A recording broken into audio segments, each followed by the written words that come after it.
Hello everyone, this is Neelam Pathak here, and I am the founder and CEO for WIMA. And today, as a part of WIMA Skilling, we have a very interesting masterclass from Celia, which is on transforming the supplier management. And Celia is the founder of Vendor Management Hub and the co-founder of the Vendor Score IT.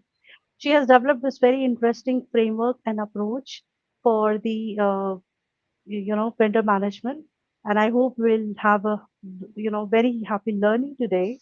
uh, I also have a request with all the viewers who are watching our program, that if you have any question, do put it as a part of in the chat, and we will try to take up your questions at the end. Thank you, and over to you, Celia. Okay, thank you very much, Neelam, and thank you very much to everyone. I'm very excited to be here with you today. I hope this is something that is valuable because it's a framework that I developed around my whole career, and it helped me a lot and my customers. So I hope it could be the same for you. I just wanted to double check that you see the presentation today. Yes, we can see it. Yes. Okay, perfect. So we have four key objectives today. First is to understand, what are the key challenges of nowadays and in vendor management, because I know there is a lot of focus in procurement and manufacturing on create, making sure that we select the right suppliers, that we create a good contracts, but what's happening at the end is that once the contract is signed, the business normally this relationship with the supplier is not well managed. So we are moving more into a firefighting and reactive mode instead of working proactively towards a good relationship with all suppliers. Then I'm gonna take you through my SGAR framework, my vendor management framework that I've used with my clients, and also I'm going to give you some strategies so you can also implement this framework into your business. And then we're going to go into quick case study just to show you a little bit how does it work in the real world. So just a quick introduction about myself. So my name is Celia. I'm Spanish. I'm currently based in Lisbon, in Portugal. It's a country that I love. I have an experience in both suppliers because I worked for a consulting company during 7 years, and I moved from different departments, from application support to project management to account management, all within the IT space. And then I moved to the client side, where I work for big corporations like PepsiCo, Nestle, Zurich Insurance, and Danone. And as Neela mentioned at the beginning, I have company called Vendor Manager Hub, which is a consulting company where I'm helping businesses to make the best value out of the suppliers. And in addition to that, I'm also the co-founder of a SaaS tool that's called Vendor Storage. So it's a tool that could help us to automate the supply performance. So if you want more information, then maybe we can connect at the end of the session. So what are the key challenges that we normally see in vendor management regarding the relationship with those suppliers? Is that there is a misalignment and miscommunications with different teams. This will allow the teams to work in silos with the suppliers. So at the end of the day, the management, we don't really have an holistic view on how well the supplier, or well or bad, is doing the supplier across the different portfolio of projects and services that they are providing. One issue that I see also very often with my suppliers is that there's no a standardized way to measure supply performance. So it's true that each supplier is different, and also depending on the importance, and we'll see later on in the presentation, we need to adapt the way we measure the supplier depending on the importance of the suppliers and also the type of suppliers that we are doing. But it's important to actually have a standardized framework so we can measure them, or at least the same areas. We can measure all the same way, and this way will create us also to do will allow us to do a benchmark. There's also some issues around the budget pressure and consolidation demands, because as the demand is not clearly centralized, not well centralized, that creates a lot of issues within the procurement and manufacturing teams. And then also there is a lot of confusion to understand who is owning what.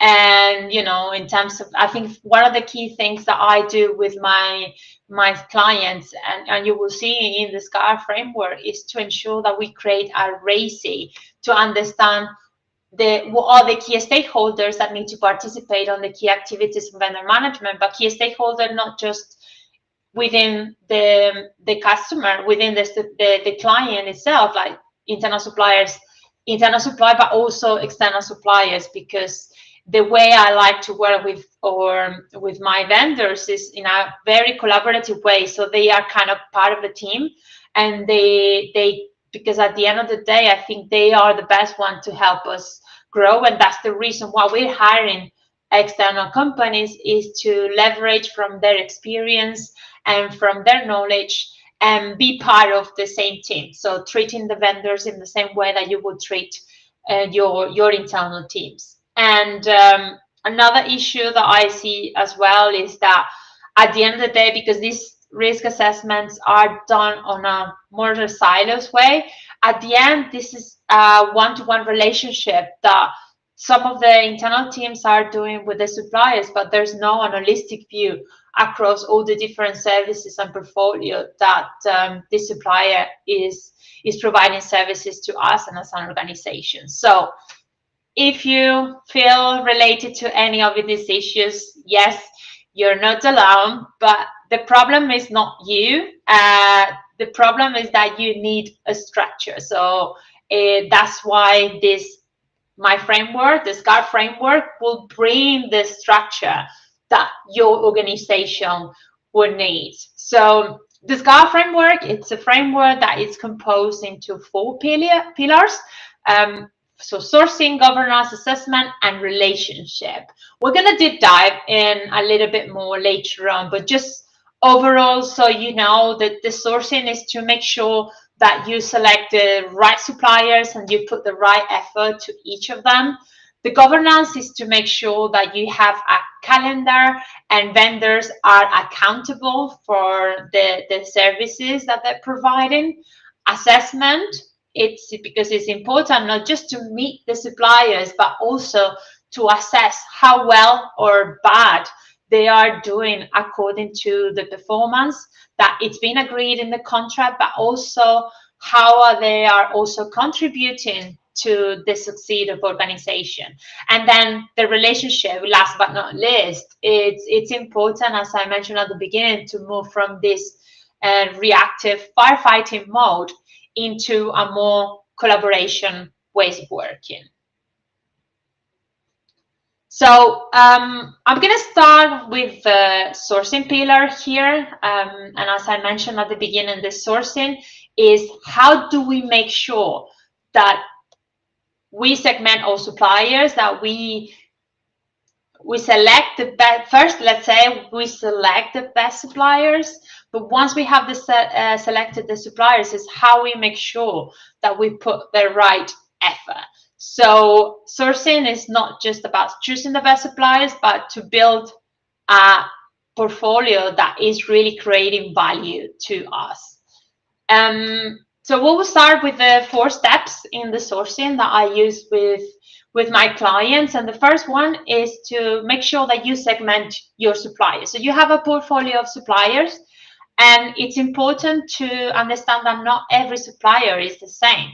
In my case, but then, I mean, I'm happy to hear your feedback, because I know in every organization and every domain, sometimes they call it differently. In my case, I use tier 1, tier 2, and tier 3 to segment my suppliers. And for me, the tier 1 suppliers are the strategic supplier, the most important one, that are really difficult to exchange because they are really providing value to a specific and key project, so they have a really niche area that they cannot, it's not easy to change from one supplier to another.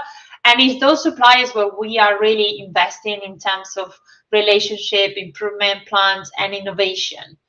Then on the tier two are the important suppliers. So these are key suppliers that are providing services that are important to your business, but could be easily exchangeable by others. Of course, we understand that it's not always easy to change a supplier, especially if they've been for a long time providing service to us. But it's there are suppliers that could be easily changed for another.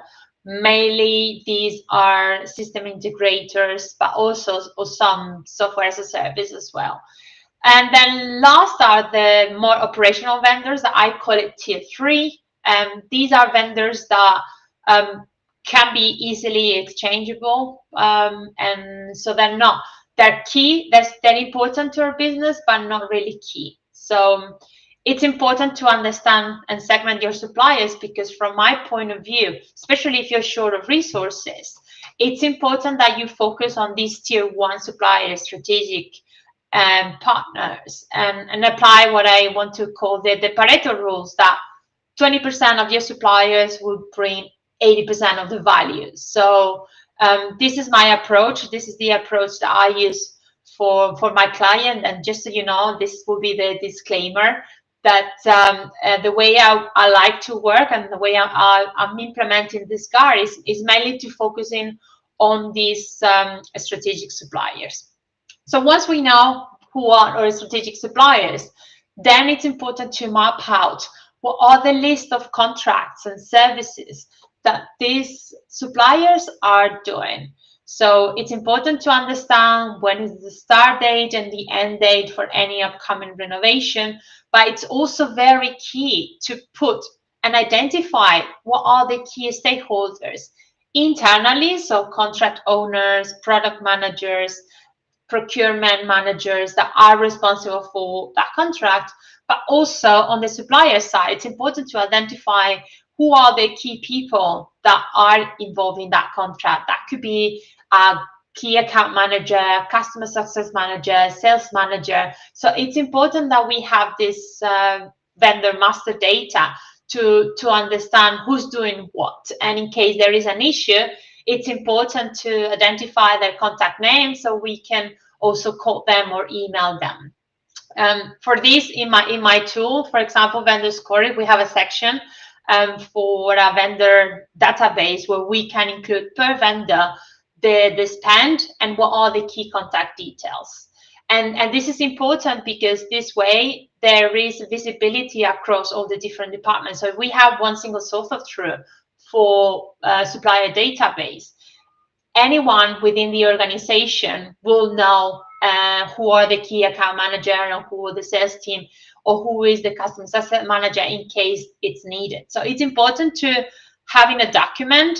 If you have an SRM tool, it's even better, but if not, any way that you can track any procurement database or even Excel, but it's important that you identify all these people and you put these contact details.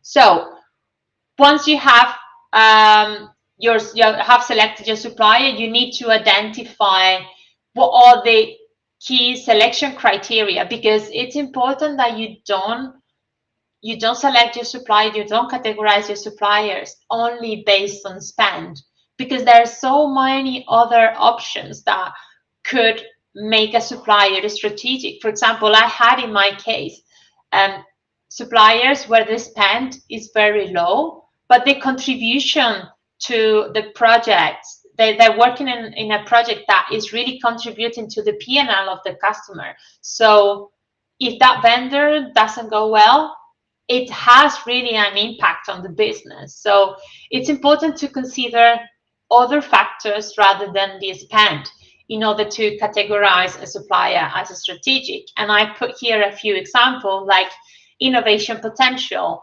supply chain resilience, KPI alignment, ESG. Now, ESG, we know it's also a big name. Sustainability, it's all over. Also depends, some organizations are not really focusing, but if your organization, this is a priority, I think it's important also to understand how these suppliers are doing in terms of ESG strategy. And then last but not least, it's important that we are involving our suppliers and make them aware of what are our business goals and objectives. Because if a supplier is not supporting your growth and your success, it's just a mere transaction and cost center. It's just a spend for you. So we need to look into create partnerships with suppliers that are really driving value. And by driving value, one of the things is to make sure that they're contributing to the success of your business objectives. So they should be supporting our priorities. They should be able to scale with us. So if our company decided to move operations to offshore or to any other country, we need to select suppliers that could help us also to scale with us. And also, and this is done also with the remaining pillars on the governance and the assessment, is to make sure that we reduce the risk exposure if because these suppliers are very good and they are complying with our industry standards. Okay, so I know if, as Neelam said, if you have any questions or any comments, feel free to add it in the chat box. We will take it later. So the second pillar, it's on the governance. So the governance model is basically, we have selected our suppliers. We know what the strategic suppliers is. Now how we create a structure that really drives value. So it's very important that we hold our vendors accountable because otherwise, if we don't create a structure internally, they won't be able to provide a right service. So governance is equally important, and I see that in every time. This is one of the things that we always put in place whenever I start working with a new client, and it's important that to make sure that the governance is not just a tick in the box. It's very important that you define first a governance model, because not every supplier is the same. But again, taking the example that I said, that we're going to focus on the strategic suppliers. For every strategic supplier, there must be at least these 3 layers of governance. So we have an operational governance, which is taking or reviewing the day-to-day activities between the supplier and the customer or the client. And this should happen at least on a monthly basis.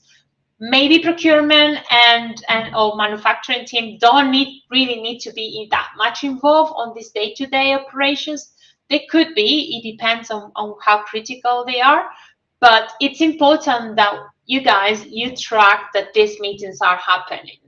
Because if they don't happen, the whole structure will fall off. And this is one of the issues that I found with my clients, is that when we move to the next layer, which is the tactical, the quarterly performance review, the QBRs, if the base is not well because all the operational meetings are not happening, then the QBRs become either super operational because the issues have not been tackled in the monthly. So we are waiting for 3 months to bring the issues and to speak to the supplier. And that creates a lot of misalignment. And I can tell you it doesn't really drive value.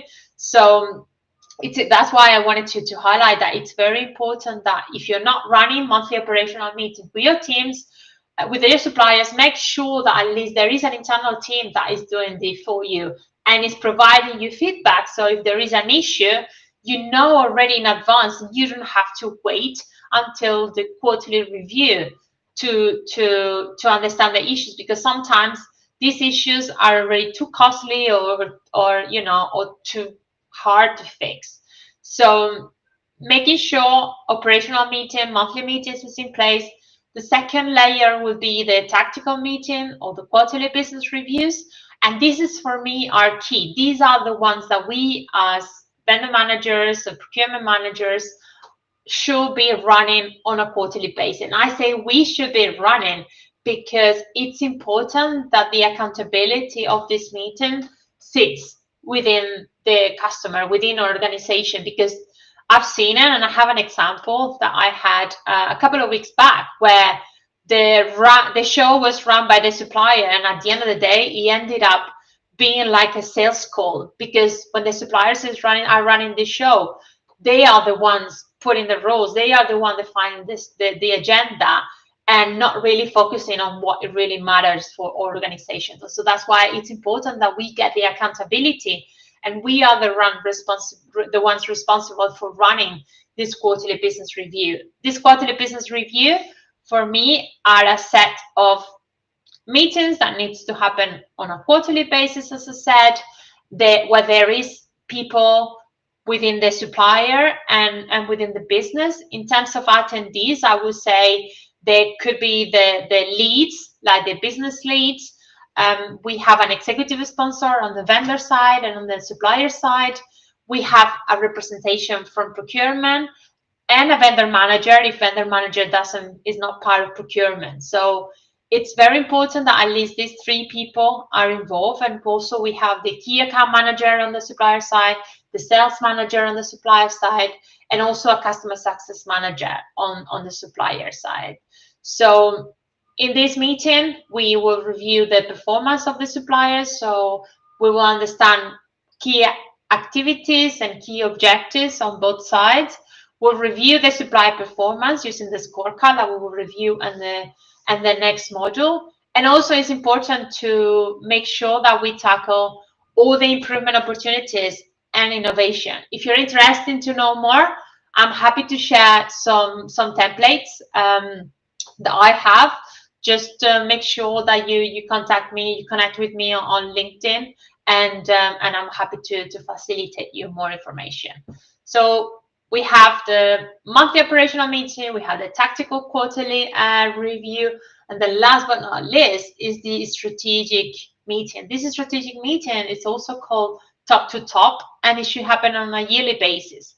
Again, this is only for a strategic supplier. If it is a transactional or an operational supplier, there's no need to have an executive or even a tactical. It's okay if you run a monthly operational meeting every 3 or 6 months, because they're not that strategic. But for a strategic supplier that we want to call them partner, it's important to have this executive top-to-top meeting where we'll discuss any strategies, joint business plans, and decide how we're going to move forward in terms of the partnership. So I hope this is clear.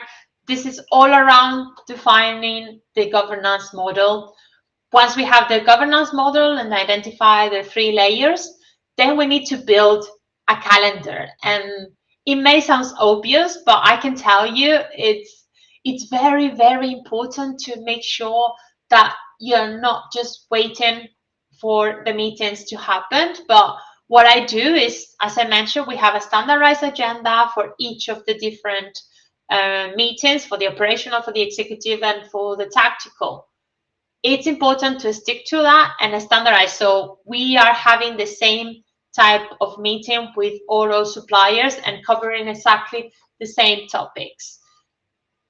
So first point is to make sure that we have a template that we're using for all of suppliers, and it's fully standardized.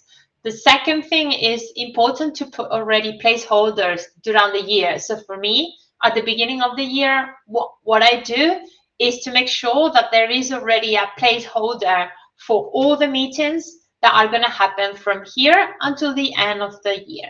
Why? Because there are some executives that are involved. So it's very important that these meetings are already in the calendar, because sometimes, otherwise, yeah, we have issues that the executive have the diaries so busy. So that's why it's important to anticipate all of that and make sure that everyone has a placeholder in the calendar so we don't miss anyone.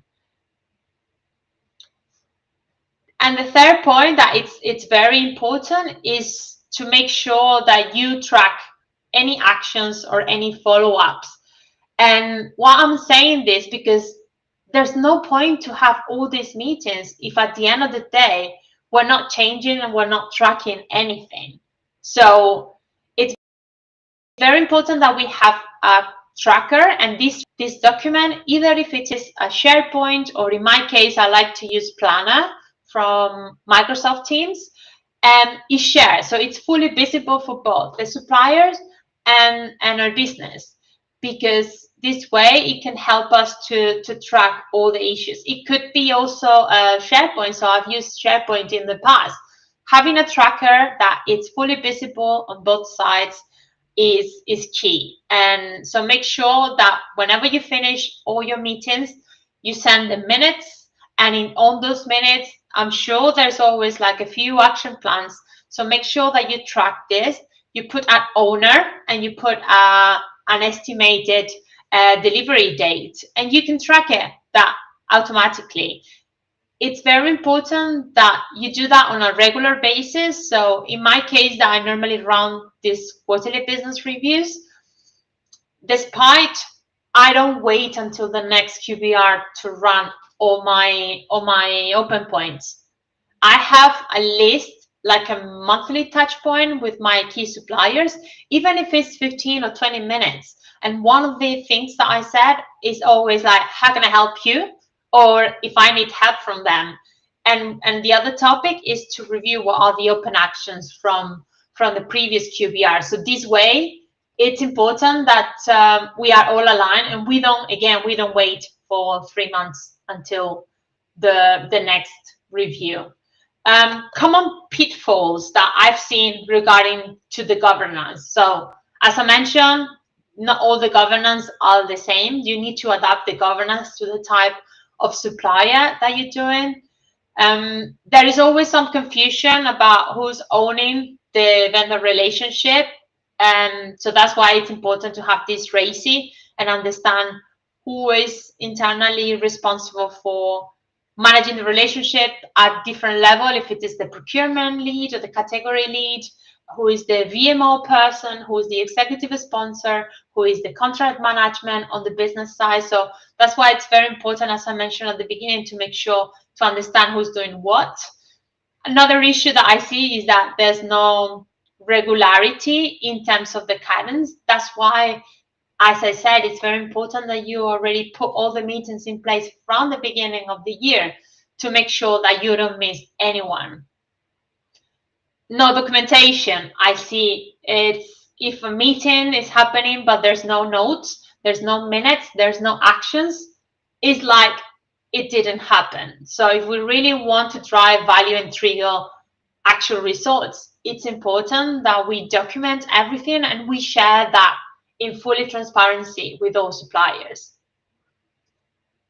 And last but not least is, again, only meeting where there is a problem. Again, that's what I say. It's important to have a standardized and create a standardized governance model to make sure that we are being proactive instead of reactive, and not just meet when there is a problem, that we all stress that we have many issues and many priorities, and it's just not the way that we should manage all suppliers.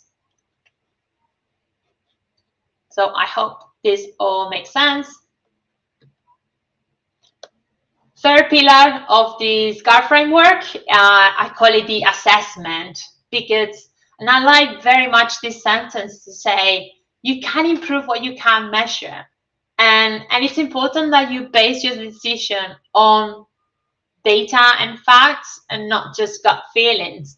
So it's very important that on those governance meetings, we are using part of the discussions to measure the performance of our suppliers.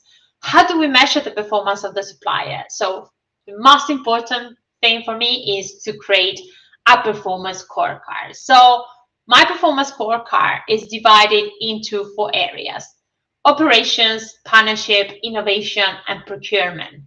These, for me, are the key areas that should be managed. Each of the areas have different KPIs, but going back to my comment earlier, where I say it's important to have a standardized framework to measure the performance of the suppliers. This is one of the key topics, because I understand not all the suppliers are the same, not all the suppliers are providing the same type of services or product. So the way that we can have to standardize is to use these 4 categories in the 4 areas, and then the KPIs that are underneath will change depending on the type of supplier. And I give you an example. So if we have a system integrator, so we have a supplier like, for example, IBM, that is implementing a project for one of the factories, let's say.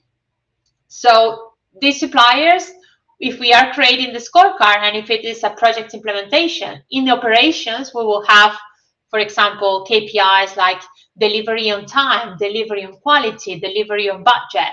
This should be the KPIs that falls under the operations category.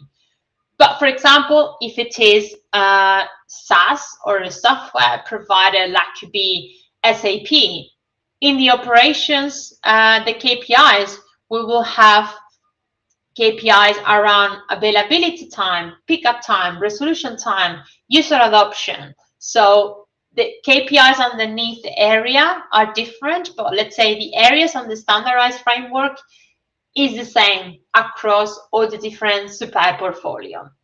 So this is the way I create my scorecard. Of course, depending on the type of supplier, this weighting that you could add weighting. So in my tool, for example, in Vendor Score It, it's super easy to use because you can create your scorecard and you can assign weighting depending on the importance of the supplier. So if it is a strategic supplier, you are also managing, as I said, more partnership, more innovation. But if it is just a transactional supplier, maybe you give operation 80% and you don't cover innovation or 10% only for partnership. So you can adjust your scorecard according to the type of vendor and the importance and the criticality to your business. So this is the way I create supplier scorecard. And once we have the supplier scorecard, it's important to send it. This is one of the exercises that I'm doing now as part of my quarterly business reviews, is to send the scorecard to the different stakeholders that are using the services and the product for the suppliers. And I ask them to rate the performance of the supplier from 1 to 5, being 1 really bad and 5 exceeding expectations. So this way I collect the feedback that is based on facts, not just gut feeling. And then I do an analysis on what are the trends, the strength and the improvement areas for the supplier.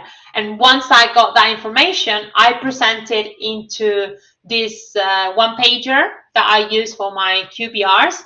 And I create and identify, okay, these are the trends. So this quarter versus the previous quarter, has there been any improvement? Has there been any decrease? If there is a decrease, why? And what are the actions that you're going to put in place? So that led me to the third point is, once we have the feedback, then we need to understand what are we doing with this feedback and what are the next steps. So it's important that those feedback from the internal stakeholders are really driving improvements.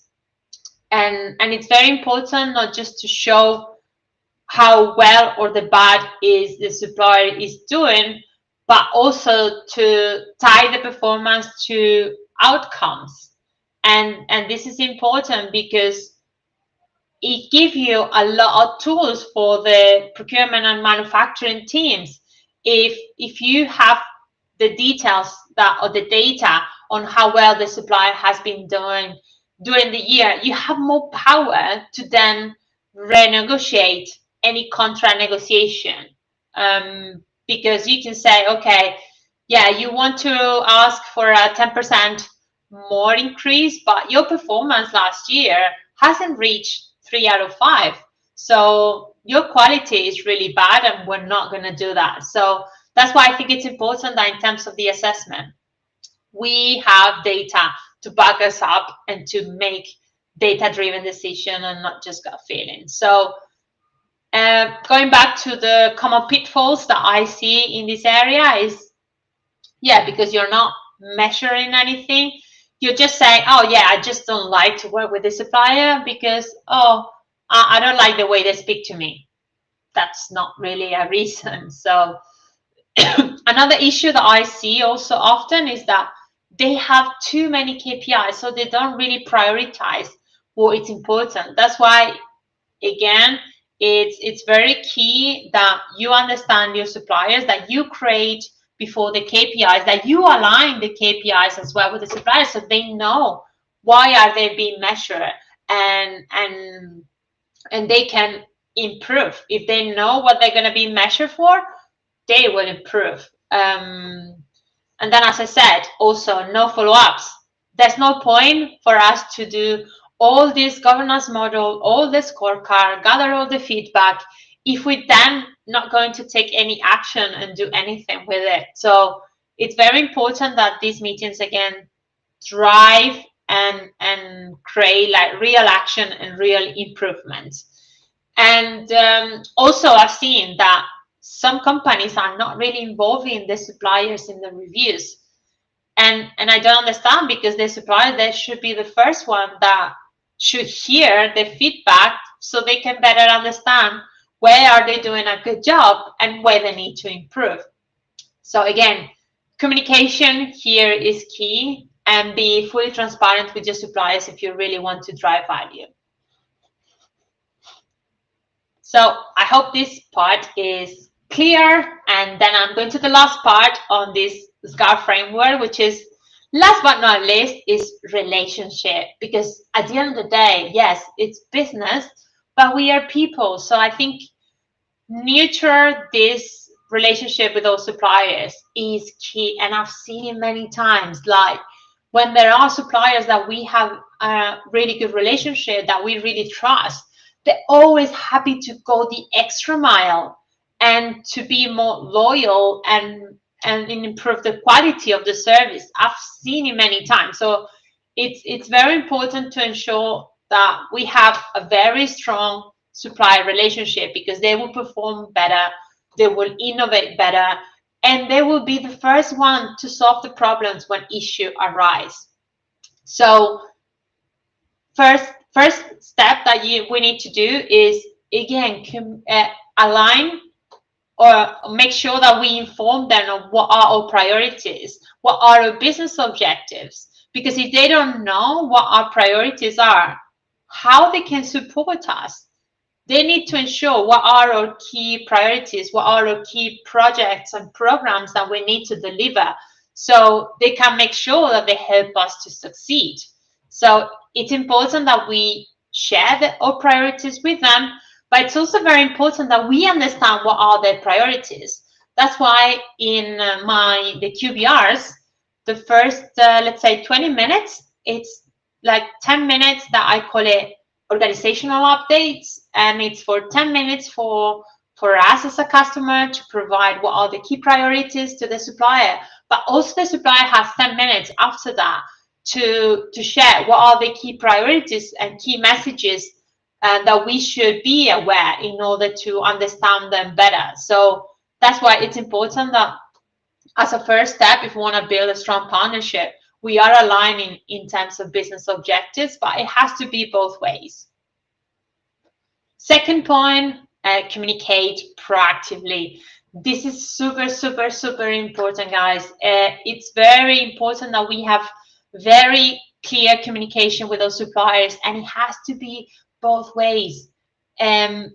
Especially that we are working in a multinational and multicultural environments where we have teams all over the planet.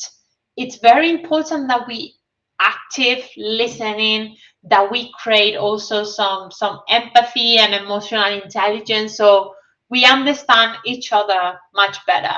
So it's important that everything in written as well, because sometimes we speak over the phone, we have our meetings, but again, it's important that we have everything documented and make sure that all the expectations and so all priorities are set upfront, so there's no misalignment. Schedule regular check-ins. So as I said, with my strategic suppliers, I don't wait for 3 months until I speak to them. I have a monthly touch point, even if it's 15 to 20 minutes. Speak to your supplier on a regular basis and make sure you don't wait. And you are aware if there is an issue, you don't wait until the next QBR. And be transparent if you're really struggling with any issues, if you have cost constraints, be fully transparent with your suppliers, because if you don't share the information, they're not going to be able to help us. And then I put a little pro tip in there, and I think this is important not just with our suppliers, but also to monitor internal stakeholders within our organization, is to make sure that we adapt the language and we speak the language of our audience. You know, the finance, if we're talking to a CFO, they are talking more about numbers and figures. And it's different that if you talk to an IT person or if you talk to someone within the operations. So adapt your language to your audience, and that will help you to have a clear message to with your stakeholders. Third point, also equally important, is treat your suppliers as partners, as if they're part of your team. Treat them very well. And as I was mentioning before, you're a strategic supplier. If you focus on your top 20 strategic suppliers, they will deliver 80% of the value. So I understand we all have constraints in terms of time and resources, but you can start small. Start with your top 2 strategic supplier, implement this, and then see how it goes and potentially roll it out to the rest of the suppliers. So involve them early, share feedback on a regular basis, and also invest in them, invest in joint business plans. If they need support, also we need to be there for them in the way that we are expecting them to give us a hand when we need it. So it's very important. And I understand not all the vendors are partners. And for this, I have a really interesting post on my LinkedIn as well, because every supplier wants to be called a partner. But of course, we don't have many partners. It has to be someone that you really trust, that is really driving value. So yeah, don't treat everyone as a partner, only the ones that really truly deserve. But the one that really truly deserve, always go the extra mile, and you will see that when a supplier, you're investing in them and you're building that trust, they're always happy to go the extra mile. And then last but not least, in terms of the relationship, it's also reward when they're doing very well. So yeah, it's important to track performance, and normally, and I've seen it many times, like, yeah, well, if things go well, we don't talk about it. We just talked about it if there is an issue. Yes and no, because it's also important to appreciate and to reward our suppliers when they're doing very well and they have a really good performance. So it's important that we recognize them, that if they're doing very well, we offer them longer contract or we increase their businesses within organization, and share this feedback openly to them, because we are people that we also want to appreciate and be appreciated and recognize the gratitude. So please don't be shy, and if we have a supplier that is doing really well, please make sure that we are rewarding them, that they appreciate. Send a message to the manager if you have, if you're working with a collaborator and is doing very well, send a message to the manager, and I can tell you that could really make a huge difference.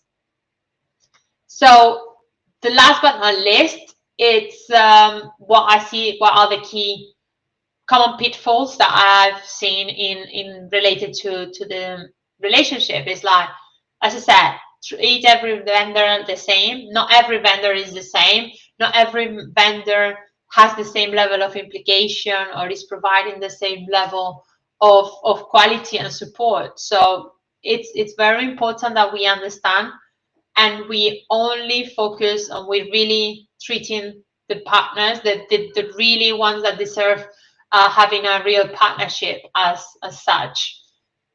Also, another issue that I've seen is that vendors are not really involved in the strategy, or they're not aware of the strategy. And if we want them to help us succeed, we should be sharing this information. So please don't be shy. Of course, there is always some information that is confidential information that we should share. We shouldn't share with those suppliers. But in terms of the strategy and objectives, I think it's very important that they are aware. Also, don't document any of the key action plans. Make sure that you have a common repository on SharePoint or any other tool or software tool to make sure that we are aligned, that we are working. For example, in my QBRs, we only have one single document. We have a presentation and the supplier has access, I have access, so everyone is aligned. And a few weeks before the QBR, we having like regular touch point to make sure that the messages are aligned and we are working in full transparency with each of the topics, so there's no surprises. And then last but not least, and I think this is very important, is to make sure that we don't make this is us versus them, but we are inclusive, and we're using the terminology that we work together as a team. And I think this is all around the SGAR framework. I don't know if there's any questions, so we will put the questions at the end, Milan. Yes, Celia, and please complete your presentation first and we'll take the question again. Okay, great. So then I'll complete the presentation. And this is just a use case I have with one of my customers that are a multinational company with 100 million euros IT spend. They had 12 strategic suppliers. So when I started, there was no structure, no overview. They didn't have any standardized framework. There was no governance. The meetings are just happening at an ad hoc basis. The work orders didn't have much structure, so it was a bit of a mess. There was no performance reviews, no scorecard, so nobody was checking if the supplier was really delivering what we expected. In terms of the commercial part, there wasn't any unification in terms of pricing. So for each department, because they didn't have an holistic view on the different projects, each department was negotiating different rates and different deals with different departments. So it was, of course, an opportunity of having some cost efficiencies, and there was no cost benchmark because each department were doing their own thing, and there was no a centralized team that was managing all of this. And then, of course, because you don't really have visibility on what other teams are doing, the negotiation power was very limited for the procurement team. And then, of course, in terms of accountability for the supplier, and I can tell you, many suppliers, they take advantage of this division. You know, I think it was Caesar that would say divide and conquer. And so I think it's very important that we ensure that we are aligned and we have one voice in front of the supplier, so we can be stronger and make sure that they get also the real accountability. Because in this case, most of the projects were done on a time and material basis. So time and material, for those who doesn't know, is that they paid on Mondays. So they basically pay based on the days that the consultant has worked, but there's no accountability on the supplier side. So if the accountant of the consultant is not delivering anything or is in the wrong way, we need to pay them anyway. So is not really a model that is suitable for a long term. It could be good if you are experimenting new projects and you don't know what are the requirements at the beginning. You need to have this kind of flexibility. But in the long term, these projects on time and material are not very, I don't advise them to use, because it gives all the accountability to the client and not to the supplier. So all the risk in terms of delivery and cost are with the client and not with the vendors. So again, the vendors were taking advantage of these silos that the customer were working, no clear and centralized visibility. So as soon as I start in and we start to put in some more structure, we saw an unbelievable change, not just in terms of the actual framework that we standardized, and we started with the first two for the first 3 months. So like the first quarter, we took the two main suppliers that they had, and we tested the framework. We saw that it was going well, and then as we were moving around, we started implementing this framework across all the 12 strategic suppliers. So we implemented also a performance scorecard. Again, depending on the type of supplier, we kind of change the KPIs, but all of them were measured in the same way. And we had operations, partnership, innovation, and procurement. So it will help us also to do a bit of a benchmark.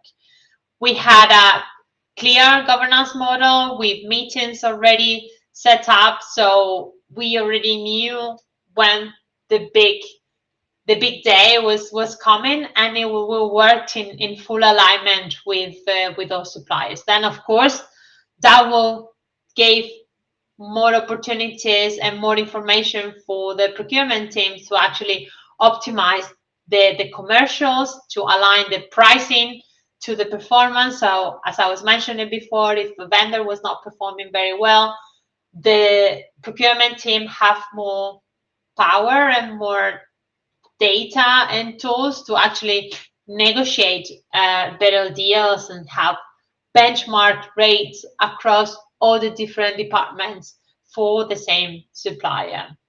So it's very important also this shift that we saw in terms of the accountability for the supplier, because in this model, the accountability is shared between the client and the supplier, but we try to change the service model into more an outcome base. So instead of just paying you by the hour, let's pay you depending on how good or well you have delivered the project or the service. And that's why it's very important to have this scorecard in place. So we have a share risk, we have clear KPIs that work in both ways, and we are reviewing those KPIs on a regular basis. And then by the end of the first year, as I mentioned there, it was really good because the quality of the services in terms of the scorecard improved 12%, and we were able to have cost savings up to 10% for the procurement team. So out of 100 million spent, it's quite a good chunk of money. So again, it's very important. Make sure that you have all the data, and with that backup data is power nowadays. So please do not hesitate to put all this framework in place, and I'll be happy to understand. If you want to try this for your business, just to understand this is not just a strategy, it's a framework that has been proven. And I have 16 years of experience working in IT for big corporations, so I know this framework works, and I love to hear from you if you manage to implement it and the best practices, and hear your feedback. So again, you don't need to reinvent the wheel. You can start small, take one or two suppliers to start with this framework, get them involved, and as you're moving around, you can roll it out to the rest of the suppliers. So one of the key for me takeaway from this meeting is to make sure that you see vendor management not just as the cost, but as an investment into the value. Because when we are investing on these best practices on supply performance and supply relationship management, we will really see the benefits. Maybe it's not on the short term,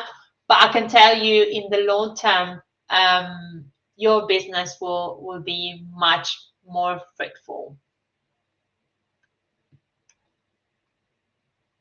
Okay, so this is all around my SGAR framework. I have a little bonus track. So if you want to implement SGAR framework, I have a step-by-step guide similar to what I've been going through in this presentation, but in a format with a checklist that you can print it out and then you can use it or share it within your organization. So feel free to download it here. I put the QR code. I think we can also share the presentation later if you need to. And if you have any questions, I'm here for you. Let's connect. You can find me mainly on LinkedIn, but I put my 2 email addresses here as well. You can check our website, but if you scan that QR code up there, you will be able to connect with me, and I'm always happy to connect and to help you out. I think we have 4 minutes, so I was talking too much. I don't know if there's some questions or comments from the audience. So, Celia, maybe you can close on the presentation. And so there were a few questions that has received as a part of the registration. And in fact, there were repeated questions regarding the vendor optimization or vendor consolidation. If you would like to take, speak about that, as we are only left with 3 minutes.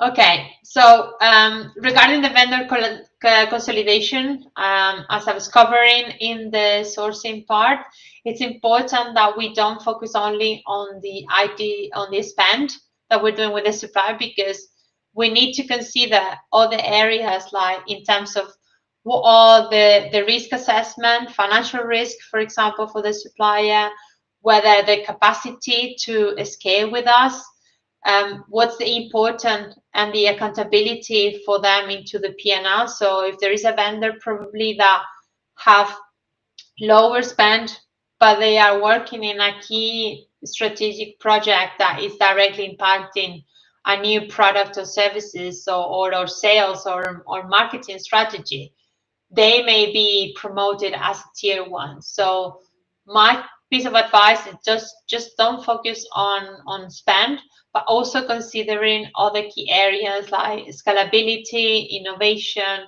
financial risk, and more important, the impact into our businesses and P&L. Thank you for sharing this framework, Celia. I believe the procurement managers, the supply chain managers, and the quality managers, and the people who are working in the vendor management department, they would learn a lot from this. Especially, I had my own learnings, and I believe the way it has been structured and put it, there is a lot. And we can request the viewers if they would like to connect, they can connect you through the LinkedIn for Of implementation of course. this framework. Thank you again for the session. Thank you very much. I appreciate your time. I wish you a very good day. Rest of your Thank you. day.